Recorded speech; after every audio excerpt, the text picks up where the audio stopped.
Hey, and welcome everybody to my page, to my podcast, melissmarketing.com or marketingtipswithmeliss.com. I'm so grateful to have you guys here today, and we are going to talk about how to nurture your Facebook friendships and why that's important, why that is even relevant. So basically, you're on Facebook.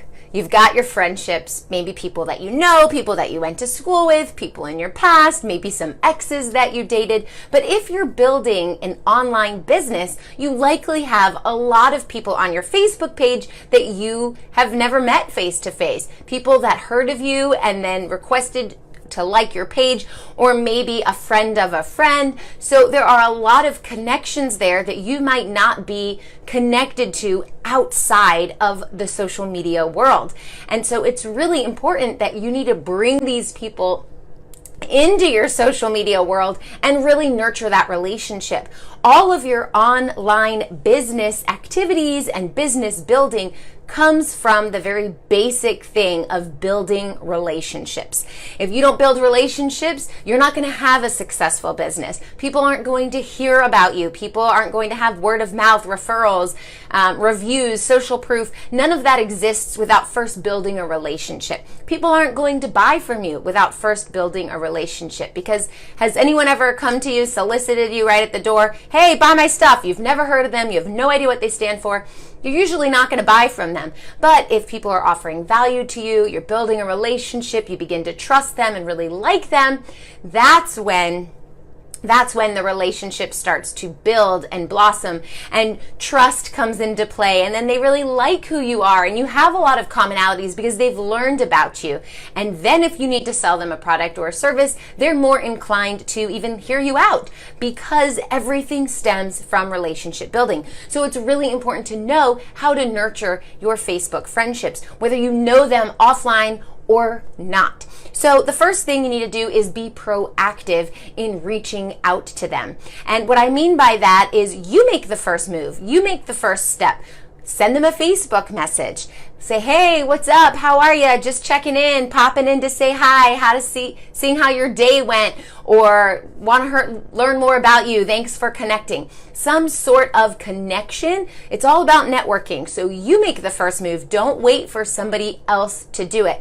And if it's an old connection that you've had in your life from the past and you haven't connected in 20 years, it's even more exciting to start that conversation. Don't wait around. What's the point in having all these friends like you if you've never communicated with them and you have no connection with them, right? Then it just becomes a vanity metric. Oh, I have 5,000 Facebook friends. For what? What's the purpose? Why does that matter if you haven't even connected? So you make the first move, and that's going to be really helpful. Also, you want to take the time to identify what your common interests are. Get to know each person. Find that me too factor. What do they have that you also have? What do they enjoy that you also enjoy? And really nurture that conversation so that you can find things that you have in common. What are those commonalities? Is it a hobby? Is it a location where you live? Is it a mutual friend? Is it the type of business that you're in? Maybe you have kids and so do they. Maybe you've got fur babies and so do they. Maybe you both like to cook or eat organic foods. Find that commonality. It doesn't have to only be focused around business. Business is a great thing, and if you have an online business, these are the tips and tricks that you need to abide by and accept into your routine in order to get to the point in your business that you want. But not every conversation needs to be about business. You don't need to be salesy. You don't need to be pushy. Just have a natural conversation like you would when you're meeting a stranger or a friend. The next thing is you want to support their business. You want to support their successes as well. So like their stuff, comment on their things, engage with them, participate in the conversation. You want to be a supportive unit in that person's life, because when you support other people, number one, they'll support you back, but number two, they enjoy that. They feel excited about that. They know that you have positivity and encouragement to offer, and people flock to that. So make sure that you're out there supporting their businesses, supporting their success and their growth, and don't take it as a competition. There's enough room for everyone to succeed. So if someone that is on your friend list is doing really well, reach out to them and let them know that you see that, you recognize that, you're proud of them, whatever it is. Don't feel like, oh my gosh, they're taking business away from me, because that's not a good feeling, and that's not how you're going to get more business. Another thing is you want to use social media tools to add friends to your list for that easy management, and like know how to follow up with these people. Develop a plan that you can use to stay in touch. It could be as simple as a Google Doc, like a Google Sheet, an Excel spreadsheet, anything like that. But you want to make sure that you're staying on top of it so no one falls through the cracks. Any type of CRM would work as well. But you just want to make sure that you are connecting with people on a regular and consistent basis. And also that if you say you're going to follow up with someone, you actually do follow up with them. When I follow up with some of my contacts, if someone says, hey, let's talk about that in about 2 months, at that very moment, I go to my calendar, I calculate about 2 months, and I say, follow up with this person. Now it's out of my mind. I don't have to think about it. My mind is only so big. It has millions of things that I'm holding in there for all my different parts of my life, and my schedule, and my kids' schedule, and my family schedule, and my work schedule, and so many things that I do that there's no more room for me to remember anything. So the second it happens, I go even on my phone or my computer and I'm like, follow up with this person in Facebook Messenger, boom. Now I don't have to remember it. 2 months later, my calendar comes up and it shows me, oh, I need to follow up with this person. Great. I'll go back into Facebook, if I said Facebook or LinkedIn or wherever it is, and I'll open up our message. I'll read and review what I had said or what we had spoken about in the last conversation, and I'll come up and follow up with them and be like, hey, what's up? Just checking in with you. You said let's follow up in about 2 months, and I just want to see where you were in your life or in your business or whatever you're following up about. But don't leave people hanging. You want to have some sort of system in place that works for you so that you can follow up with your people, with your friends, with your customers, whatever you need to do, and not let them fall through the cracks. The other thing is that you want to meet local people at least once a month. So if you are an online business and you work from your home or from wherever, or you're traveling or whatever, and everyone always sees you behind the screen, behind the cell phone, behind the computer, make sure you step outside of that at least once a month and go to a networking group, meet people. It will help you with your socialization so you're not this hermit in a house doing nothing or in an office space.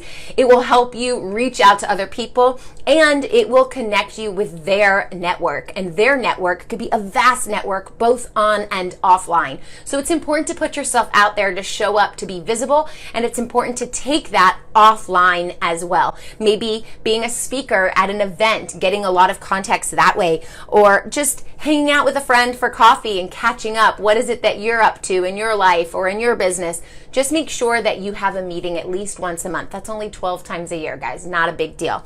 The next thing is to promote positivity. That's so important on social media. Social media is an excellent place to share positivity and encouragement and all these other wonderful things that you're doing with your life. But unfortunately, it's also a place that harbors a lot of hatred and negativity and complaining and political issues and religious right issues and all these things that can be really negative and keep the user on social media in a very negative state. And we don't want that. We want our business to be a sense of inspiration and positivity. You want people to think of you as this person that they look up to, this person that they connect with, a mentor, if you will. So you want to be the one that promotes the positivity. People avoid negativity. They avoid the rants. They avoid the venting. You don't want that negativity in any of your Facebook groups. You don't want it on your news feed. There's so many times that in my personal news feed, people are arguing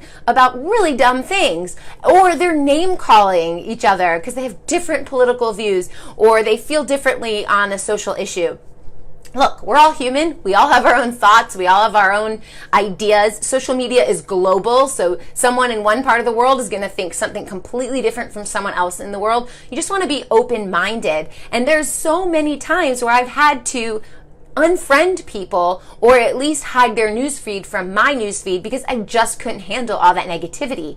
Or a perfect example is just last week in a huge group with a lot of people, someone posted an enormous rant of things that they were unhappy with in their business. Well, that's really ugly and it gives a sense of negativity. It immediately got shut down and removed, and no one wants to hear that. We have enough negativity and stress and frustration in our own lives. We go to social media to relax, to engage, to have a good time, to get away from it all, and sometimes to grow our business. And all of those things I just listed don't involve negativity.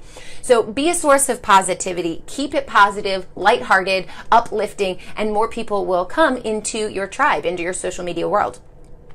Also, be a listening ear. Be a soundboard for other people and recognize when they're struggling. So you could reach out in your business and say, hey guys, what are you struggling with today? What are you struggling with this topic? What are you struggling with this part of whatever it is your niche is or your niche? So you want to make sure that you're being that soundboard. People are bouncing ideas off of you. This will connect you guys. It will create a bond and build a trust, but it will also help you understand your audience better and guide you in the way that your business should go, things that you should create, programs that you should put together for your ideal target market. So you want to make sure that you're listening to them. Don't just put out stuff and spew out content when you have no idea if your audience is eating it up and enjoying it. So you really want to make sure that you're listening to them, you're being that soundboard. If they're going through struggles and they're frustrated, figure out how you can help them. What can you provide them with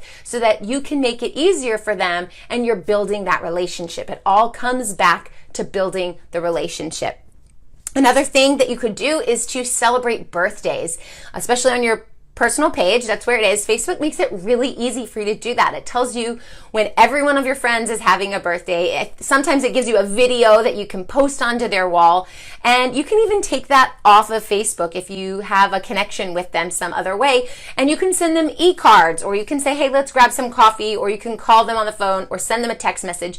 You'd be surprised how that little tiny gesture goes such a long way. And it's really important to nurture your relationships and grow those friendships on Facebook, not just to collect Facebook friends as a number, as a metric. It's just a vanity metric. It doesn't get you anywhere. What gets you somewhere is building the relationships, building trust, and using that to your advantage, helping other people and having people trust you in return. I hope this helped you. And if you have any more questions, you can pop them in the comments below. If you have any ideas for upcoming podcasts, you know that I'm listening to you. So be happy to give me all the struggles that you're going with or questions that you have, because I'm here for you, and that's why I do these podcasts and live videos. I will see you next time, melissmarketing.com, and I'll talk to you soon. Bye.